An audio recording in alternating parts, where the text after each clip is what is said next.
elefante en la sala, un podcast de Racismo MX. Hola, ¿cómo están todas, todos, todes? En este nuevo capítulo de El elefante en la sala. Ahora solamente, es que hacemos esto porque simulando como el elefante, la tropita del elefante. Mucha plática antes, pero no no le contamos de qué se trataba esto. Bueno, el día de hoy tenemos a una súper invitada, pero primero voy a presentar a Omar.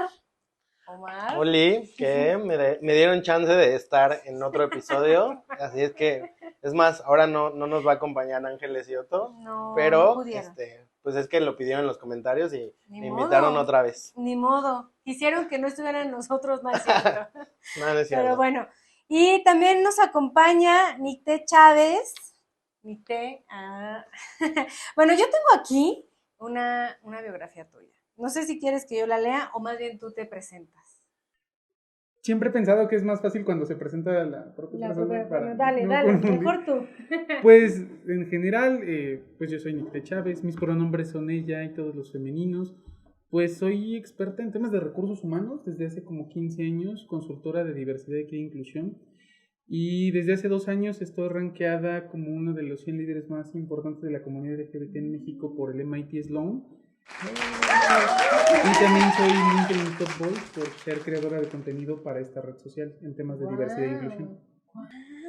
Así es que ya saben en qué red social ir a seguir a Nicté, que siempre tiene, además tiene artículos súper buenos respecto a justo muchas de las cosas que vamos a platicar el día de hoy. Sí, claro, que estuvimos ya platicando un poco antes de que llegara Daniel. Daniel está atrás de cámaras, ya saben, él es coordinador de producción de contenido. Dinos de qué eres, Daniel. Y yo soy Marisol Aguilar, soy coordinadora de programas en Racismo MX y bueno, muchísimas gracias por estar por acá. Bueno, pues vamos a comenzar, ¿no? A mí me gustaría justo un poco dándole seguimiento a tu presentación, que nos cuentes además, o sea, ¿qué fue lo que te llevó, cómo llegaste a ser esta Top Voice, esta persona experta en procesos de recursos humanos y que no solamente es un tema de recursos humanos, sino de una perspectiva de derechos humanos, de inclusión interseccional, con diferentes perspectivas de género, de diversidad sexual, de racialidades. Entonces, ¿qué fue lo que te llevó a este perfil que hoy tienes? Pues me gustaría empezar diciendo que lo que me llevó a estar donde estoy el día de hoy aquí es pues esa intrínseca necesidad de no quedarme sin el sustento diario y lo planteo porque cuando yo hago mi transición en la vida pública y laboral, en la empresa donde yo trabajaba se juzgó que pues no era un lugar inclusivo y me dieron de baja. Entonces me dijeron que pues la empresa no comulgaba con la comunidad LGBTQ+, y me quedo sin empleo. Y entonces pues al encontrarme pues con cuentas por pagar, llevar sustento a casa, contribuir con los gastos de la familia y demás, pues me empecé a cuestionar, ¿no? ¿Y qué puedo hacer si ya no me quieren contratar en las empresas por ser una mujer trans? Claro. Y entonces lo único que se me vino a la mente fue, pues, ¿para qué soy buena? Para hablar frente a las audiencias. Toda mi vida me he dedicado a la capacitación, a las conferencias, y dije, bueno, pues vamos a capitalizarlo, ¿no? Y entonces fue como a través de ello logré posicionarme en LinkedIn principalmente, es mi red principal, mi centro de operaciones donde creo todo el contenido, y donde empecé a tener ya más participación en las empresas, creando estos artículos, diferentes informes sobre investigación que nos ayudan a impulsar la inclusión en las empresas. Súper. Y qué, o sea, no sé, dentro de este proceso seguramente y dentro de toda tu experiencia en empresas, o sea, normalmente nosotras en la organización pues tenemos un proyecto que se dedica a fomentar la inclusión, pero seguramente te ha tocado encontrarte con barreras, con oportunidades, o ¿cuáles crees que son como estas barreras, las principales barreras de las empresas, como cuando empiezan a abordar temas de inclusión y diversidad dentro de sus procesos de reclutamiento? Generalmente los primeros retos que nos encontramos en las empresas es los prejuicios que tiene la gente para poder abrirse a la diversidad y la inclusión. Uno de los principales tópicos que se debe de abordar en las empresas en la actualidad, lo menciona diferentes medios, es el tema de diversidad e inclusión, pero muchas empresas no están listas para hacerlo o no se sienten listas. Y entonces piensan que hablar de diversidad e inclusión en las empresas es solo hablar de los gays. Y te lo plantean así, es que yo no quiero hablar de los gays. Y de repente, desde entrada ya hay un prejuicio, falta de información, desconocimiento, muchos sesgos. Porque entonces tenemos que hablar, no, es que esta es la comunidad de la diversidad sexual, Claro. la comunidad LGBTQ+, y entonces están claramente los chicos gays, las chicas lesbianas, personas trans, personas queer, personas y infinidad. Pero ese es solo uno de los pilares. Claro. Tenemos que hablar también de la inclusión de mujeres para cerrar esta brecha salarial, combatir los techos de cristal, pisos fangosos, hablar de personas con neurodivergencias o personas con discapacidades funcionales, hablar de edadismo, que pues es una situación que hoy aqueja a las organizaciones, no solo en México, sino en América Latina, y que de repente no lo mencionamos, ¿no? Pero cuando llegas a los 35, 40 años ya es bien difícil que te den empleo. También es importante hablar de temas de racismo, de clasismo, que particularmente en México casi no lo tocamos en las empresas, ¿no? Es como un tema de, y aquí no pasa eso, cuando intrínsecamente vemos que hay infinidad de discursos y de falta de políticas y de atención para poder solventar la inclusión de manera efectiva de todas las esferas que hay en la sociedad. Claro, y que algunas veces creo que este tipo de respuestas que tienen las empresas se vuelven en un principio siempre como una forma de tokenismo, ¿no? Donde nada más, digo, yo así lo vi cuando pasó el tema de género, tener una mujer era como, bueno, pero ya tengo aquí a mi compañera, ¿no? Ya con eso es suficiente, ¿no? Prácticamente. Y claro, es una forma, siento que normal en el estira y afloje de haber, si en realidad sí se va a llevar a cabo una política o no se va a llevar a cabo una política, ¿no? Pero siento que en algunas categorías empieza a ver, bueno, como ya ahorita ya hay más categorías con la interseccionalidad que ver cuando estamos hablando de recursos humanos, cuando vamos a contratar a una persona, etcétera, en algunas hay demasiada resistencia o sigue habiendo mucha resistencia, ¿no? Y para poder tirar esas barreras, pues hay que hacer mucho más, ¿no? Explicar mucho más de lo que pues, estábamos acostumbradas a explicar de que era discriminación y por qué no debes de discriminar y ya está, ¿no? Y que justo, o sea, por ejemplo, la parte de entrar a la diversidad e inclusión, que no solamente es hablar ni exclusivamente de género o de orientaciones sexuales, me tocó que nos invitaron como organización a un conversatorio con empresas sobre específicamente sensibilización antirracista, ¿no? Al interior y justo en procesos de reclutamiento. Y hablábamos como de las desventajas acumuladas del sistema como estructural, ¿no? O sea, las personas racializadas en general tienen menos acceso a educación media superior por lo tanto también tienen mucho menos accesibilidad a puestos de empleo de toma de decisiones medios o superiores, ¿no? En empresas en las que trabajan. Pero más allá de esos temas, o sea, me resultó interesante un comentario de las personas que nos invitaron y organizadoras del evento, que habían tenido un conversatorio previo, unas semanas previas, que había sido sobre justo inclusión, me parece que de género, pero cuando les hicieron la invitación a hablar de temas raciales, las empresas, en el conversatorio anterior fueron como 60 empresas y en el que nos tocó participar había solamente como 15. Entonces, porque justo todavía le tienen cierto miedo a entrarle a unas conversaciones, ¿no? Y que el tema racial, que lo has abordado en alguno de tus artículos, incluso con esta intersección LGBT, pues todavía no, las empresas creo que no están listas o no, ¿cómo ves ese escenario empresarial en el que la racialidad o el tema del racismo específicamente y el clasismo les cuesta muchísimo trabajo? En definitiva, necesitamos darnos cuenta que para abordar estos temas se requiere cierta madurez organizacional. Hay una investigación que sacó Deloitte hace poco donde explicaba de en qué momento es propicio empezar a hablar de diversidad, equidad e inclusión en una empresa. Y te decía que depende del momento en el que esté la organización y la madurez, quiénes son los principales sponsors o estos drivers que van a activar que sucedan los procesos de inclusión. Y decía que el momento principal es cuando el equipo del C-Level, los directivos, los directores generales principalmente, están concientizados de que es importante hablar de esto. Porque puede salir recursos humanos con una iniciativa fenomenal de inclusión de personas mayores, de género, diversas, las que tú quieras. Si dirección no está comprometida y no entiende que esto es relevante, no va a funcionar. Pero todo cambia en el paradigma cuando dirección llega y promueve. ¿Qué necesitamos para que este grupo de directores promuevan que estén compaginados con la causa que se está buscando? Y esto se vuelve bien interesante. Cuando hablamos, por ejemplo, de diversidad sexual, hoy en las empresas es muy común ver que hay incluso directores, gerentes que son gays. Pero generalmente son gays con ciertas características raciales. Y entonces esto empieza a generar un factor interesante. Promueven la diversidad, pero en temas LGBT, pero principalmente que hablemos de inclusión de personas gays, ¿no? Cuando empiezas a hablar de personas no binarias, por ejemplo, es que eso no lo entiendo, es que eso todavía no sé, todavía no estamos listos. Claro.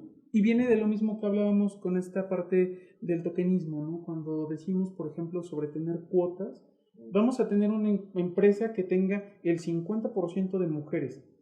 Y de repente ya hay un montón de empresas hoy en día que te dicen, yo tengo 50% de mujeres. Sí, pero todas en... Exacto, todas están en la base de la operación, en la base del organigrama. Tú revisas sus organigramas, su consejo directivo, sus vicepresidencias, todos son hombres, si acaso hay una mujer por ahí. Que eso pasó con la Suprema Corte de Justicia de la Nación. Cuando le hicieron el examen de diversidad, porque la Suprema Corte de Justicia, ¿no?, es la primera que tiene que empezar a impulsar este tipo de cosas, pues se dieron cuenta que sí, había más mujeres, pero todas estaban en la base, todas estaban en las áreas administrativas, o sino que todavía más allá, en las empresas contratadas para hacer la limpieza, etcétera, de los propios edificios de gobierno, ¿no? Entonces, sí, está muy bien, pero también tener mujeres no significa solamente tenerlas dentro y ya, es tenerlas en igualdad con las otras personas que están. Que ahí me gustaría, hace ratito estábamos justo en la chisma, y me gustaría retomar algo que estábamos platicando y que tiene que ver con esto que dices de, a lo mejor pero pues claro, o sea, si hay mujeres en el consejo directivo, ¿no? Y hay una.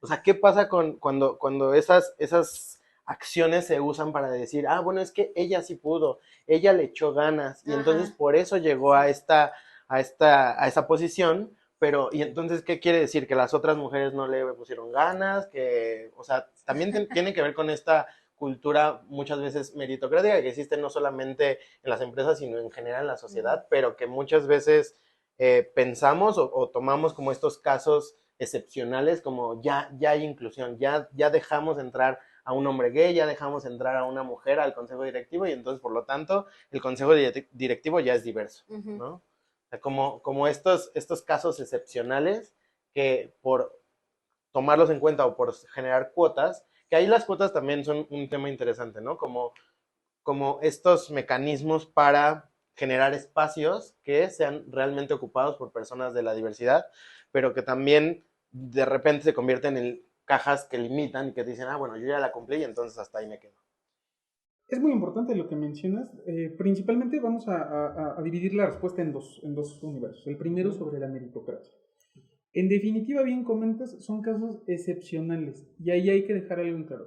Sí hay gente que son estas variables de repente en la vida, en la sociedad, en el trabajo, que por alguna cuestión tuvieron una consecuencia de eventos favorables para que su esfuerzo rindiera un fruto y logran generar un impacto positivo, ¿no? Yo lo comentaba hace rato, por ejemplo, pues yo vengo de una familia pues de clase baja, crecí en el Estado de México y hoy en día pues considero que he tenido escalabilidad social. Y entonces tú dirías, es que es porque su esfuerzo, ¿no? Y el discurso que siempre nos dicen, el pobre es pobre porque quiere. Le echó ganas. Le echó ganas. Es que Nicté sí le echó ganas, pero Juan, Pedro y Luis no le echaron ganas y por eso son pobres. No es cierto. Creo que toda la gente está en posibilidades de lograr avanzar, crecer, pero las oportunidades no son las mismas y no siempre tenemos acceso a ellas. Y entonces esto genera una ilusión, como bien decías, cuando tengo un consejo directivo y tenemos una mujer, dos mujeres, es que ellas sí le echan ganas, las otras no. Y esto genera un falso espejo de decir que sí tenemos inclusión cuando detrás de tenemos un batidero donde no se respetan verdaderamente los derechos. Y hablando de las cuotas, yo siempre he dicho que las cuotas son el medio, no el fin. Y lo explico de qué forma. Por ejemplo, en Argentina, y me encantaba hablar de Argentina porque era uno de los principales promotores de la diversidad de las personas de la diversidad, y hoy en día se están dando retrocesos increíbles en esto, pero cuando lanzaron una ley integral de inclusión para personas trans, había una cuota del 1% que era obligatoria para las instituciones gubernamentales y para las empresas privadas. Esta cuota del 1% era voluntaria, pero si tú como empresa demostrabas tener 1% en tu plantilla de gente trans, tenías descuentos en impuestos y demás cosas, ¿no? Yo estoy en contra de este 1% porque se vuelve bien curioso y siempre nos da la oportunidad, cuando hay personas, yo les llamo perversas, ¿no? Porque buscan cómo operar en el borde de la legalidad. Y entonces puedes tener el 1% de personas trans en tu trabajo, pero así como tienes el 50% de mujeres y que son en la base de la operación, este 1% de banda trans la vas a tener recluida en un rincón donde nadie la vea, y tú ya cumpliste y ya eres inclusivo. No necesariamente eso es lo más adecuado. Yo siempre he dicho, estadísticamente, de acuerdo a datos del INEGI en México, cerca del 1% de la población mayor de 15 años se identifica como una persona trans. El 1% tú dirás, son una minoría. Más bien yo creo que es de la gente que es una población subrepresentada, porque esa encuesta yo no la contesté y soy una mujer trans visible. Y yo de repente me enteré cuando ya había sucedido y dije, ay, pues yo no contesté, ¿no? Entonces, ¿cuántas personas más como yo hay que no contestaron y que no están reflejadas ahí? Lo pongo en una empresa. Si tú tienes una empresa, tú eres un empresario, un director, un gerente, que tienes 100 empleados, al menos debería, por estadística, no hablo de cuota, por estadística debería de haber una persona trans en tu empresa. Si tú tienes 1000 personas, debería de haber 10 personas trans en tu empresa. Y muchas veces en las empresas me dicen, pero es que aquí no hay, es que no quieren trabajar. Bueno, tienes dos opciones. Una, probablemente tu lugar de trabajo no es un lugar seguro y sí tienes gente trans, pero no ha querido evidenciarlo, visibilizarse porque tiene miedo a la discriminación y al rechazo. O en definitiva tienes un sesgo bien importante en tus procesos de reclutamiento, que la gente trans no está llegando a la recta final para que le puedas considerar para una posición. Porque la estadística no miente, o sea, ahí está. Y si no están aquí, y no están en la otra empresa, y no están en la de enfrente, toda esa gente, ¿por qué no está llegando? Claro. Una vez nos tocó escuchar alguna empresa que nos decía, no, pues es que nosotros no tenemos, o no sabemos, más bien no tenemos como racismo al interior de la empresa porque no tenemos personas indígenas o afrodescendientes, y es como, justo por eso. Les has preguntado, y luego, más allá de les has preguntado, o sea, ¿has hecho algún tipo de información para que la gente dentro de tu empresa se sepa reconocer de alguna u otra forma? Porque en temas raciales, o cuando hablamos nosotros de racismo, luego es muy fácil decir, bueno, ¿tú eres indígena o eres afrodescendiente? Bueno, no toda la gente sabe qué es ser indígena y qué es ser afrodescendiente, ¿no? Y cada quien se autodetermina como quiere, en su momento, en su proceso, etcétera. Y esas son cosas que se tienen que explicar, porque hay muchas personas que específicamente a lo mejor sí necesitan más información para saber cómo en ese momento identificarse. Pero ya después de eso ¿les has preguntado? O sea, porque ojo, ¿no? Cuando hablamos de cosas raciales, o de características étnico-raciales, todavía a la fecha, no nada más la gente común, ¿no? La gente de a pie, las empresas, también el propio gobierno te puede responder cuando haces estas preguntas. ¿Les has preguntado características étnico-raciales en ciertos lugares, no sé, lugares donde puedes levantar este tipo de información? Y hay instituciones de gobierno que incluso te dicen, es que eso es discriminación. Yo no puedo preguntar eso porque... Es muy sutil la forma en la que se puede hacer, porque sí se puede malversar, yo siempre he dicho que cuando se implementan acciones de diversidad, equidad e inclusión, se tiene que traer gente experta, porque luego de una muy bonita intención se acaba haciendo un reguero, y de una intención de tener un análisis demográfico para saber qué programas puedo implementar como empresa, como institución de gobierno, de repente, si no está bien aplicado, acaba siendo un mecanismo que pudiera servir hasta para la recesión de contrato de las personas, ¿no?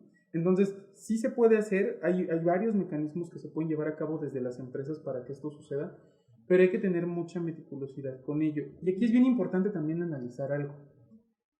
Ocurre algo muy curioso con la población en México. En México somos una sociedad generalmente muy aspiracional en temas raciales y en temas económicos. Basta mencionar que, por ejemplo, varios datos mencionan que entre el 60 y el 80% de la gente en México se considera clase media. cuando la clase media es cerca del 25, 30, 35%, según el autor y el estudio que consultes. Y entonces toda la otra banda que se considera clase media, que no es clase media, generalmente es clase baja, baja alta, que se están considerando aspiracionalmente para ser clase media. Y entonces, si yo hago un análisis de este estilo, de índole demográfica, una encuesta laboral, social, para identificar, la mayoría de la gente te va a decir eso, es que yo soy clase media. Pensemos lo mismo en este fenómeno social cultural que ocurre en México con el color de piel. Tú le preguntas a la gente en México y la mayor parte de la gente te dice, ¿soy blanca o soy morena clara? A ver, es que tenemos que dejar algo bien en claro y a veces nos duele reconocerlo. Ser una persona blanca es una persona que tiene los ojos claros, que tiene el cabello rubio, que su piel es blanca casi que si se pone al sol se pone rojita. Cualquier cosa que no sea eso, no es blanca, es morena. Y entonces, pero aquí siempre decimos, no, es que yo soy morena clarita, yo soy menos morena que tú. Y las mujeres nos tendemos a ver más blancas. Exactamente, y entonces empieza este prejuicio de, es que yo no soy, o sea, a lo mejor sí soy morena, pero soy menos morena que el de enfrente. A lo mejor sí soy menos económicamente favorecida, y lo digo abiertamente, pero estoy menos jodida que el de enfrente. Y también, y en ese, también otra cosa a destacar es, y normalmente la clase media es más tendiente a ser más rápido ser pobre a ser rica. O sea, estamos más cerca de estar en la pobreza que estar en la... Es mucho más fácil que caigas de estrato social a que tengas esta escalabilidad. Entonces, este fenómeno cultural nos arroja que las mediciones que querramos hacer, corporativas, institucionales, gubernamentales, sociales, tienen que tener de preámbulo este sesgo, porque si de entrada llegas y le preguntas a la gente, ¿te consideras blanca, morena o incluso de algún origen étnico o racial?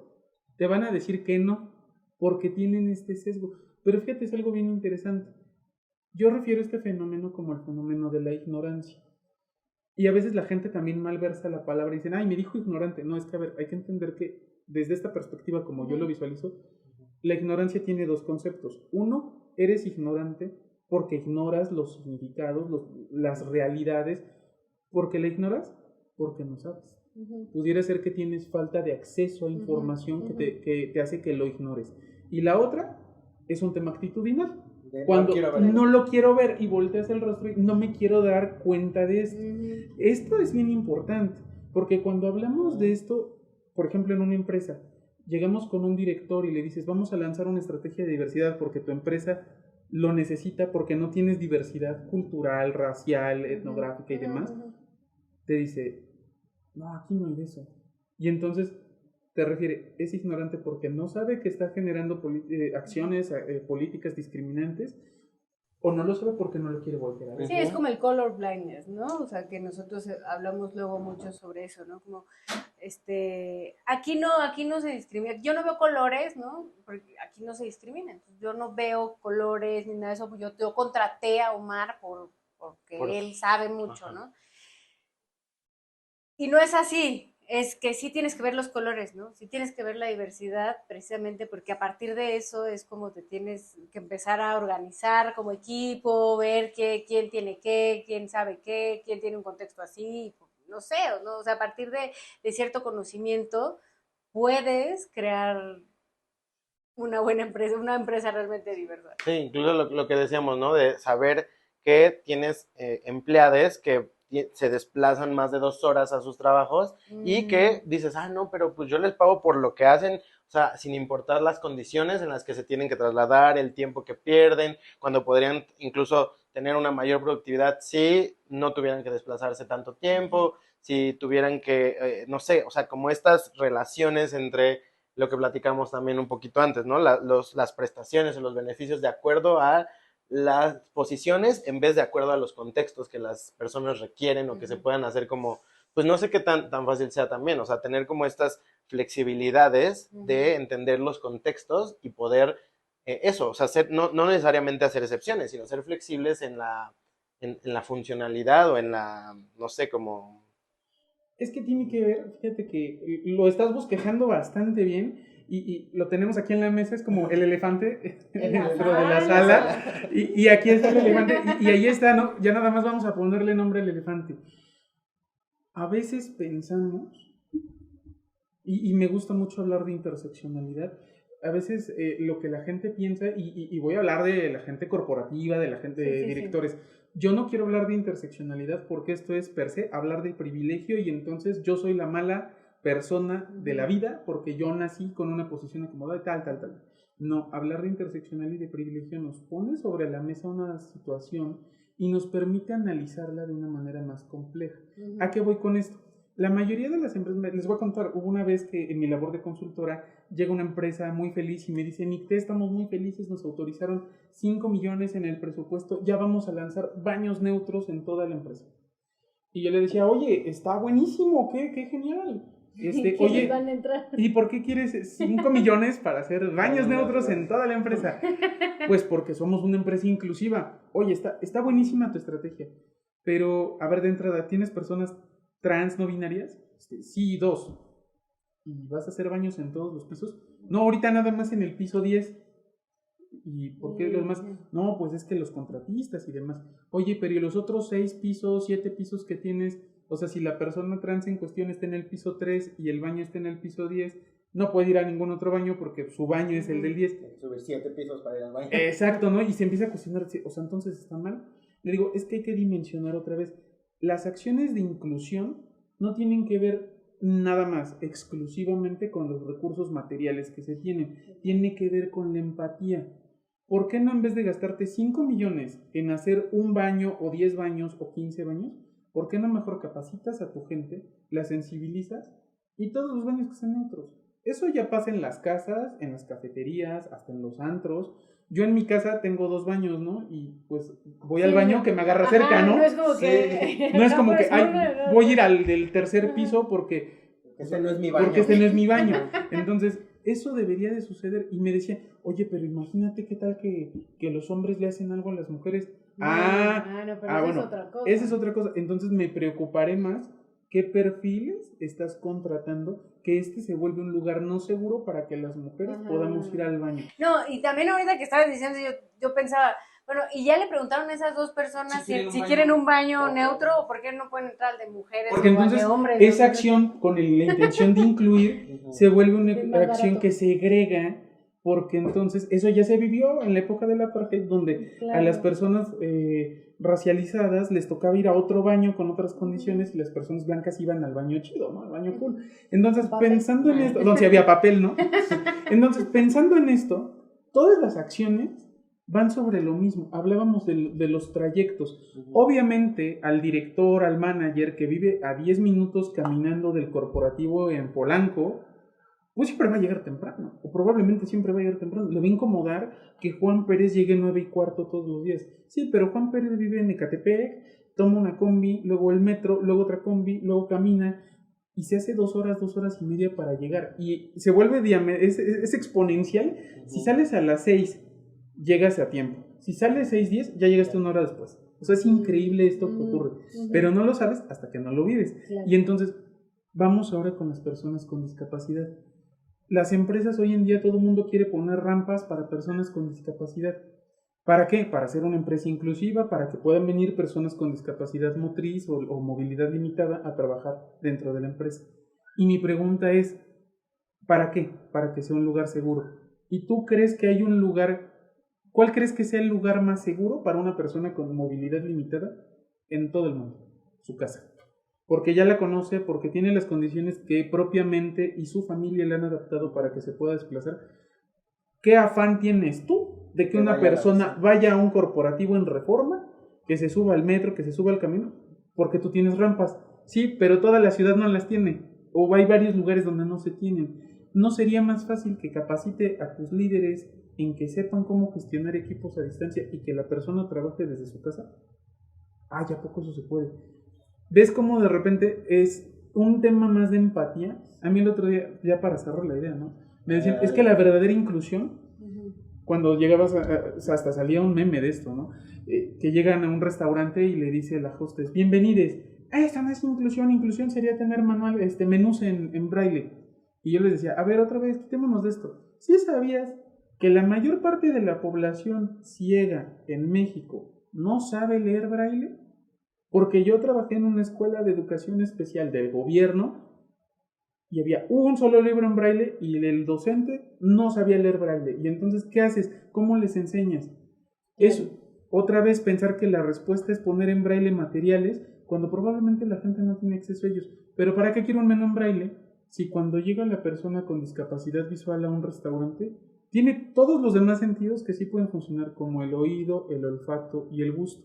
¿Qué pasaría si yo a mi mesero, en vez de comprar manuales en braille, le ayudo y le digo, oye, explícale a la persona, mire, claro que sí, tenemos de una entrada una rica pasta, o una ensalada que está preparada con pera, su sabor es muy fresco. Garantizas la experiencia del cliente, atiendes a la persona con discapacidad.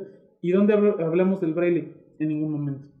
Otra vez, las acciones de inclusión tienen que ver con nuestra capacidad de empatía a través de esta interseccionalidad y análisis del privilegio, no necesariamente con qué tanto recurso. Sí se necesita, claro. Pero no es lo mismo 5 millones. Sí, pero no es 5 millones para hacer 2 baños. Para hacer 2 baños, cuando podría sensibilizar a la gente de, a ver, la gente va al baño a hacer del baño, la gente con discapacidad visual, si escuchas. Sí, cuando no están bien entendidas las necesidades reales de las personas a las que quieres tener este impacto. O sea, justo también les decía a estas empresas, es como, a ver, ¿por qué no le preguntan a las personas con discapacidad? Porque además, hablar de personas que viven con discapacidades, discapacidades motrices, neurodivergentes, psicoemocionales, etcétera, y no, o sea, poner rampas tampoco va a resolver la vida para las personas con discapacidad que se presenten a la búsqueda de un empleo, ¿no? Entonces van a necesitar diferentes cosas, pero sí, siempre es como atender a la necesidad específica sin asumir, porque muchas veces es eso, ¿no? Las empresas tratan de asumir que tener ciertas acciones van a ser inclusivas, cuando en realidad, pues eso, podrían ser hasta contraproducentes, ¿no? Oigan, vamos a un comercial. Ya nos extendimos muchísimo en esta primera parte. Está bien buena la conversación. Vamos a un comercial y ahorita regresamos. El elefante en la sala.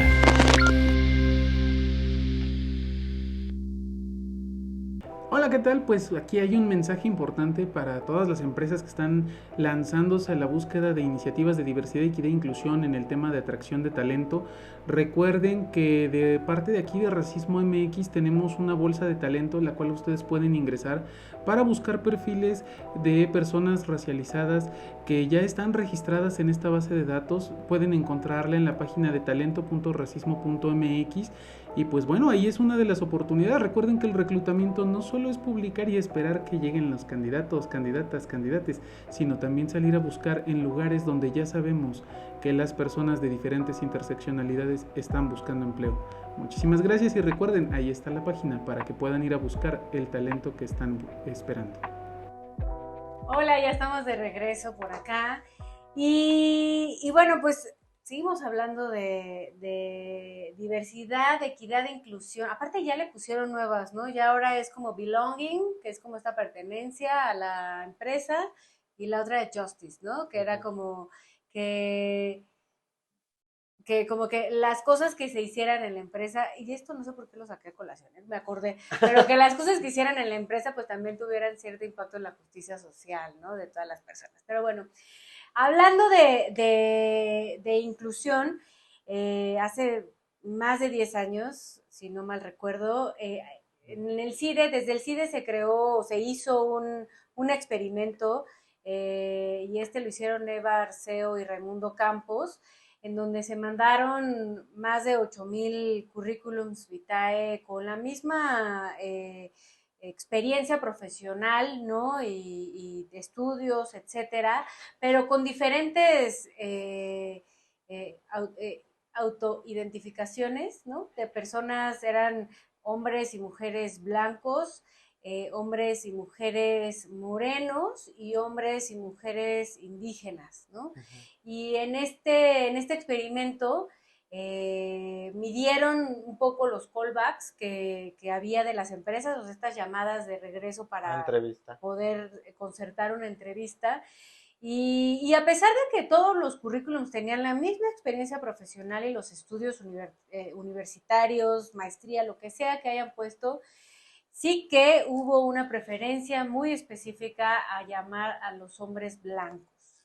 Y esto se da obviamente por estos estereotipos y prejuicios que ya hemos hablado y que por eso no muchas empresas han hecho esfuerzos muy específicos en sus áreas de diversidad, equidad e inclusión para evitar, ¿no?, que pasen o que sucedan este tipo de cosas, porque lo que pasa es que aunque haya todo este tipo de preparación igual, ¿no?, cuando ven que es un hombre y sobre todo que es un hombre blanco, bueno, pues hay una preferencia porque pues cuando es mujer, ¿no? Ya decíamos hace ratito, pues hay una fecha de caducidad o hay ciertos obstáculos que a lo mejor los jefas creen que normalmente son los jefes, ¿no?, que creen que cuando suceden se merma el trabajo o se pierde dinero, ¿no?, cuando una mujer se embaraza o tiene que salirse antes porque tiene trabajos de cuidado, etcétera.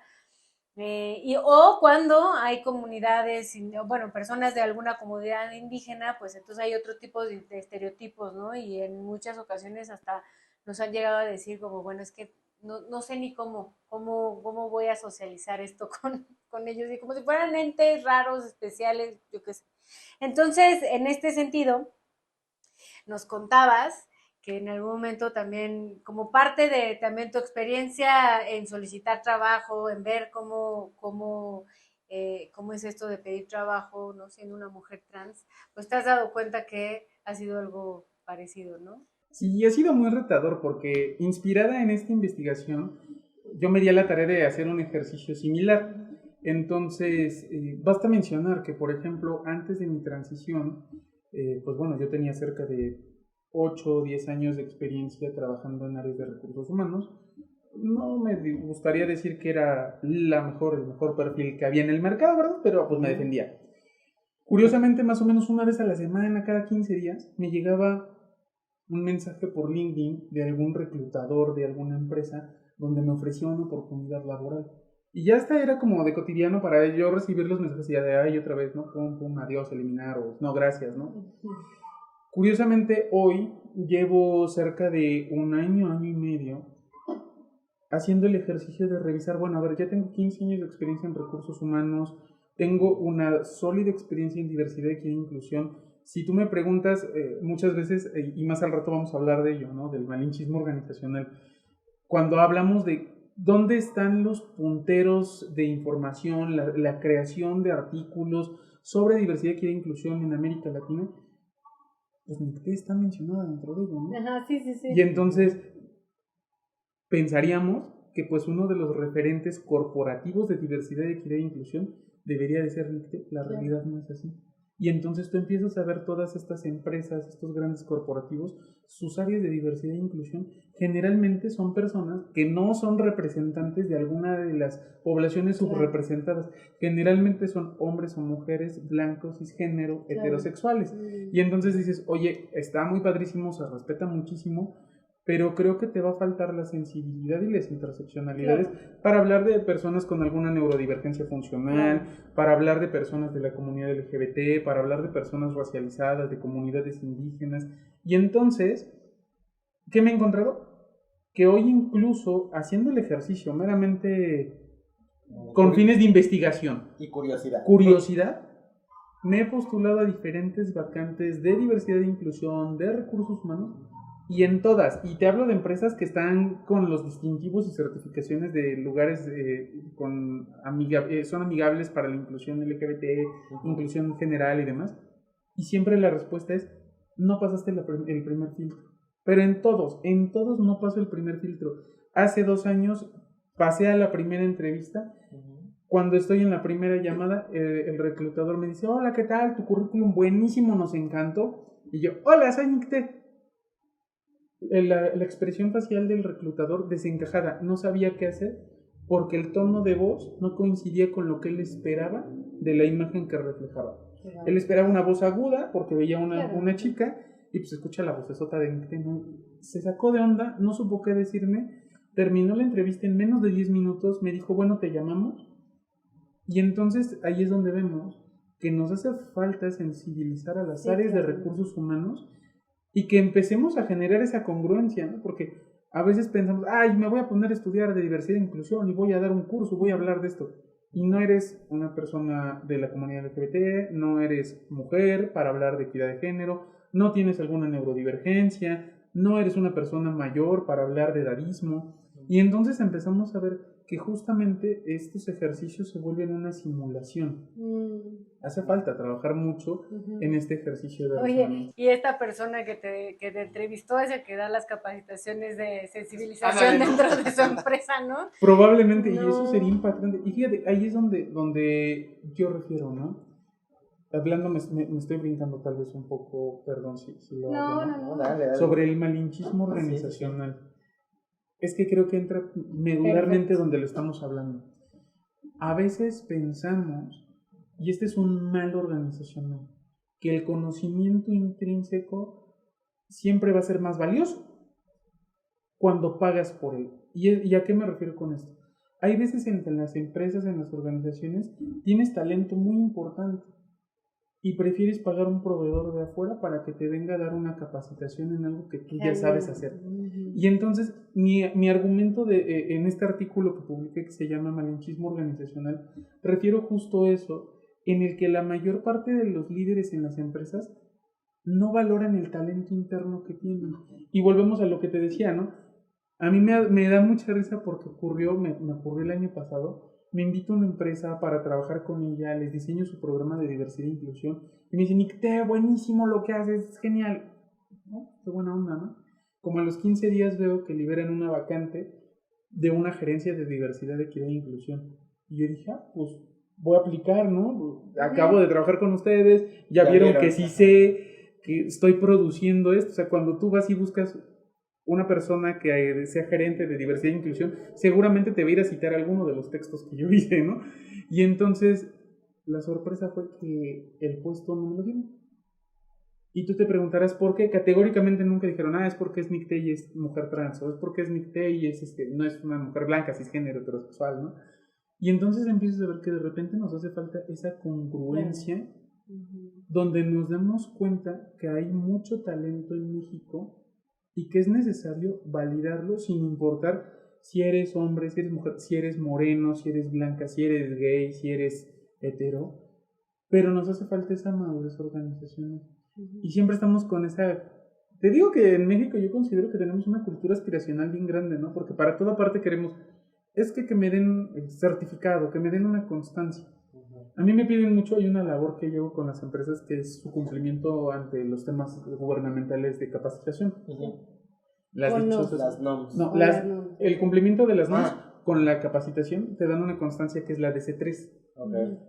Esas en recursos humanos todo el mundo las pide, todo el mundo las quiere. Cuando vas a un curso y me das DC3, y yo ya me cansé de decirle a las empresas, les digo a los gerentes de recursos humanos, es que la DC3 no te da ninguna validez, no tiene ninguna relevancia. Si no lo entiendes, ¿para qué la quieres? Entonces, aunque la tengas, no lo entiendes. Exacto, pero la quieren. Y les digo, ese es un mecanismo que el gobierno utiliza para validar que tú capacites a la gente. Claro. Pero la gente está ensimismada en que quiero el papel que diga.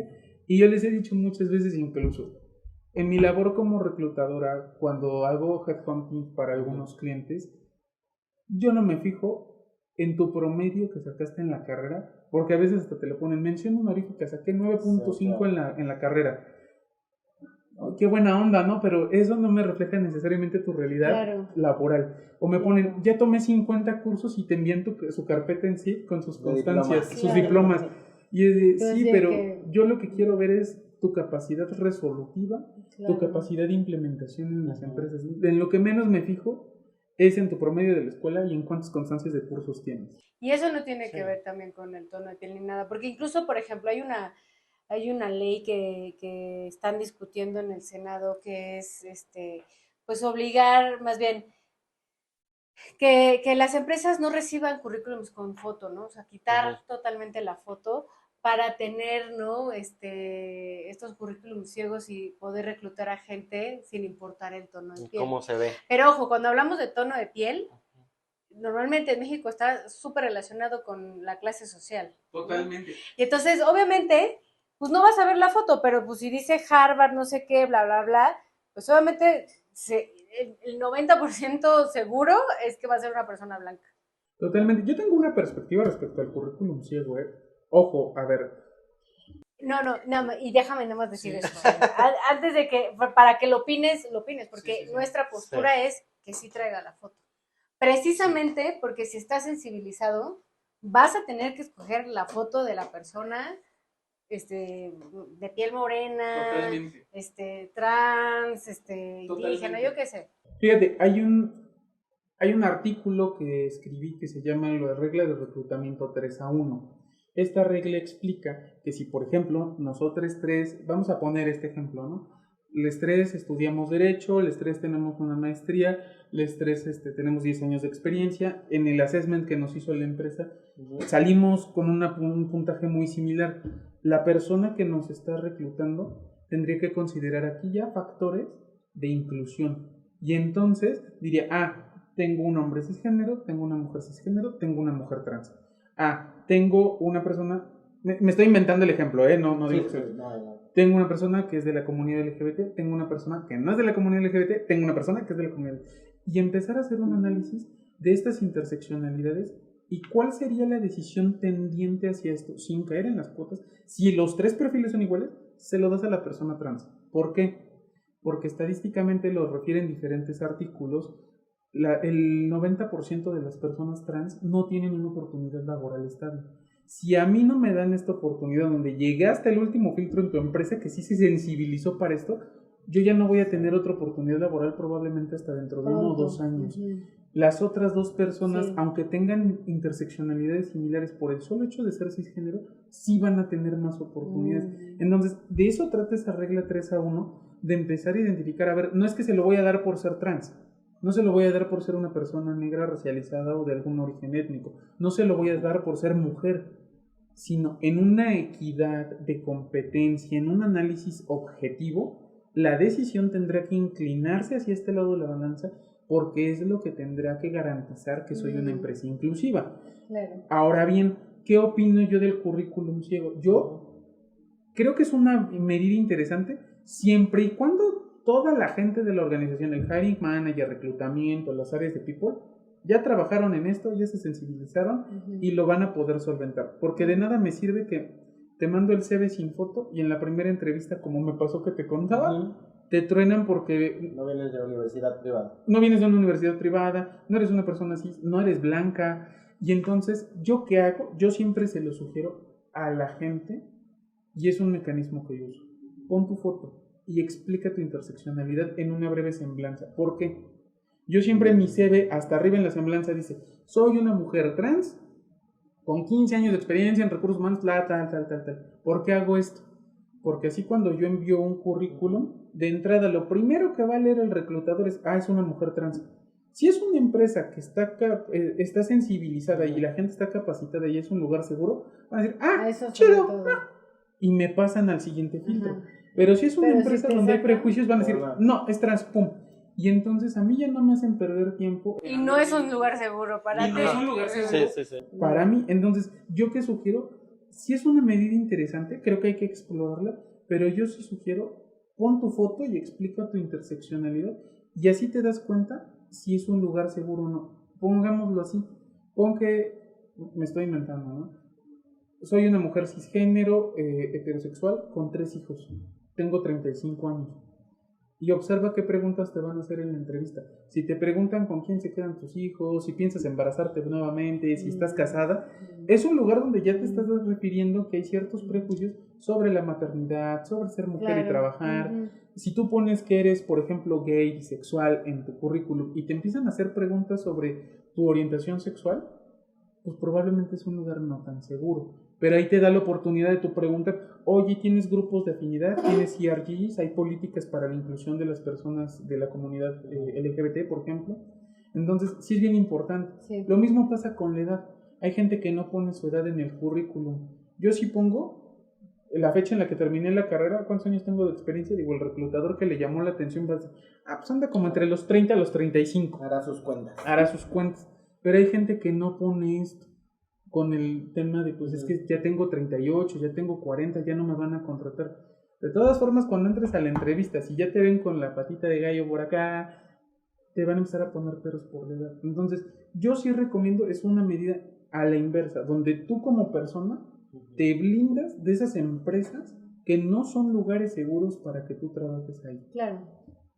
Y fíjate que está bien interesante eso porque normalmente o sea, eso, como que siento que cuando hacemos o sea, las veces que a mí me ha tocado también hacer un CV, mandarlo, o sea, lo haces tratando de agradarle y tratando de ocultarte de alguna forma en tu CV Quitar lo malo, ¿no? Sí, sí, sí, o sea, O como lo yo malo. también por ejemplo, incluso ido y venido entre si mandar con foto o no, porque siento que de alguna forma también la foto en muchos casos, pues no sé, supongo que no siempre es benéfico, dependiendo al El lugar. puesto, a la empresa a la que lo mandes, pero también, o sea, está bien padre ver esta perspectiva de usar el CV también como un filtro para ti, porque son lugares seguros, y también un filtro, bueno, no, como una especie de carta de reafirmación de todo lo que eres, o sea, porque no, o sea, yo pensando en que si he ocultado, por ejemplo, no sé, antes los lugares en donde vives,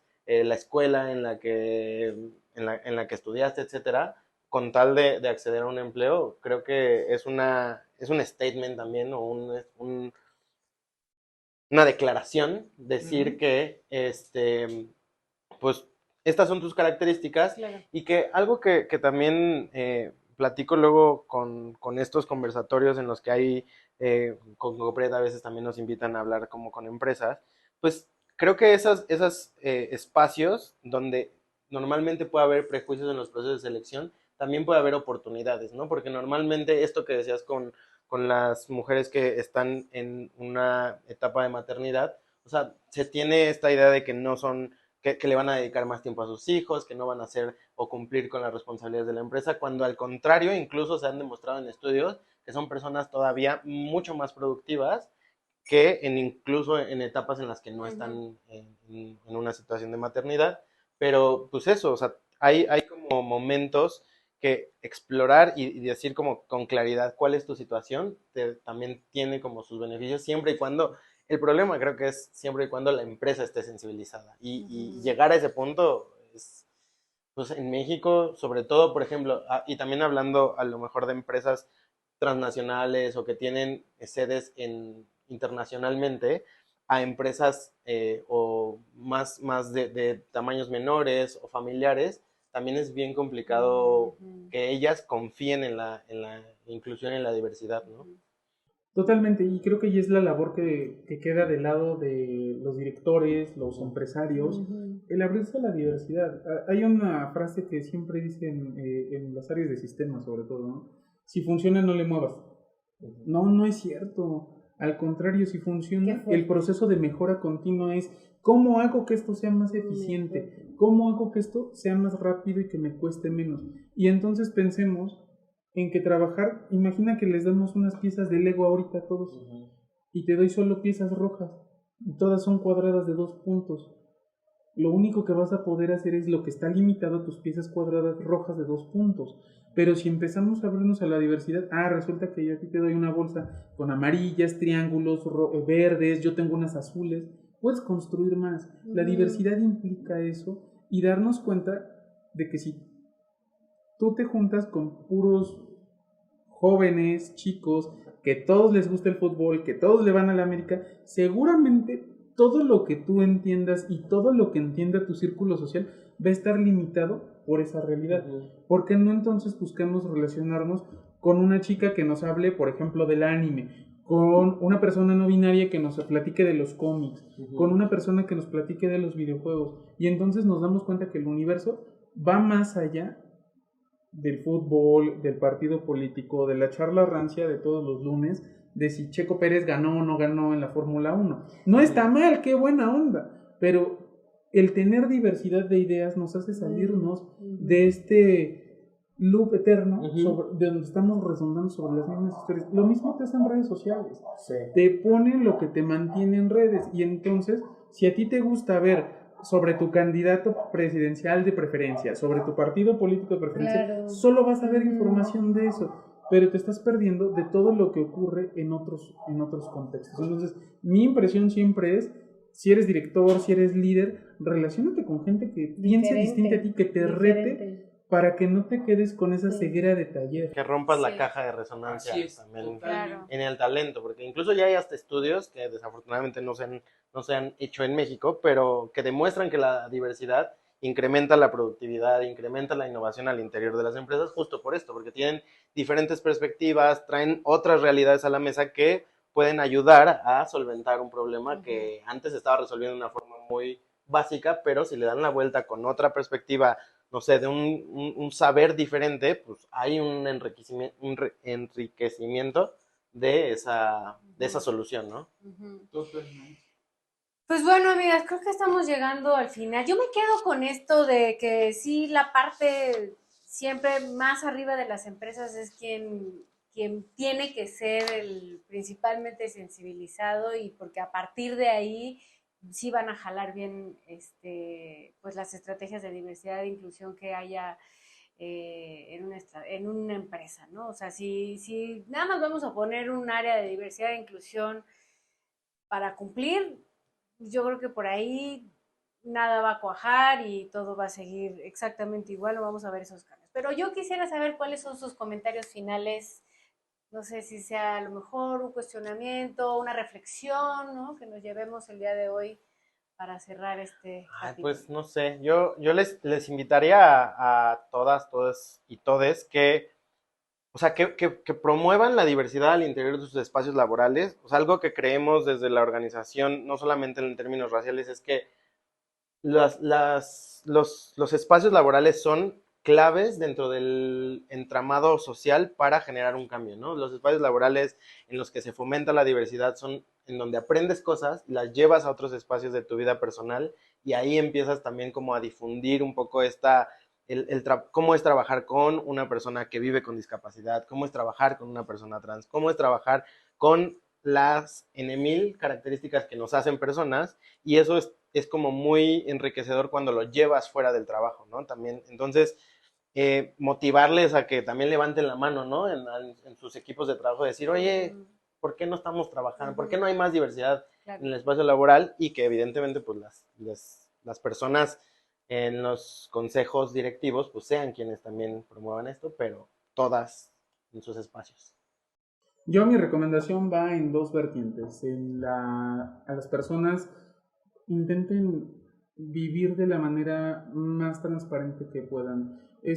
Nadie te obliga a salir del closet, a decir tengo 40 años, nadie te obliga a decir, oye, mis abuelos eran rarámuris, ¿no? Nadie te obliga a decirlo, pero creo que cuando te sientas listo, lista, es un momento importante, porque tu sola existencia y visibilizar que existes genera un impacto en la sociedad y nos quita la vela, el velo de los ojos, donde decimos, yo nunca había conocido a una persona que supiera náhuatl, yo nunca había conocido a alguien que fuera neurodivergente, y entonces ese es el primer paso para avanzar. Y mi segundo comentario es para las empresas, para los líderes de las organizaciones, para directores, managers, dense la oportunidad de pensar diferente. Si tú estás preocupado porque la persona que vas a contratar es trans, rayos, a mí que me importa cómo se identifica la persona, no me debería de importar su talento. Si tú estás preocupado porque es gay, híjole, a ti que te importa la atracción sexual que tenga esa persona, lo que te debe de importar es su talento. Si tú estás preocupado porque la persona tiene 40 años y a lo mejor se le atora manejar el Excel, ¿qué puedes hacer para aprovechar toda su experiencia y su talento? Y entonces ahí nos damos cuenta que si tú eres un líder que te preocupas por todas estas cosas y otras subjetividades, te falta todavía trabajar para ser mejor líder. Cuando eres un gran líder es cuando te deja de importar si es lesbiana, gay, tiene neurodivergencias, es mujer, es hombre, es una persona afrodescendiente. Te enfocas en sus talentos. Cuando logres eso, es que ya eres un líder de otro nivel. Entonces, apostemos hacia ello. ¡Súper! Bueno, también dinos tus redes sociales para seguirte. Muchas gracias. Pues me pueden encontrar, realmente solo basta que pongas Nicté Chávez en cualquiera de tus exploradores y te salen. Principalmente genero contenido para LinkedIn y ya de una índole más casual, más amigable en Instagram es donde me pueden encontrar. Entonces por ahí me encuentras. Igual Dan por acá nos va a poner sus redes sociales. Y pues yo te agradezco mucho que nos hayas acompañado el día de hoy, también a ti Omar y muchas gracias. Dan, que estás aquí grabando. Muchísimas gracias a todas, todos que nos vieron el día de hoy, y les vemos en el próximo capítulo de El Elefante en la Sala.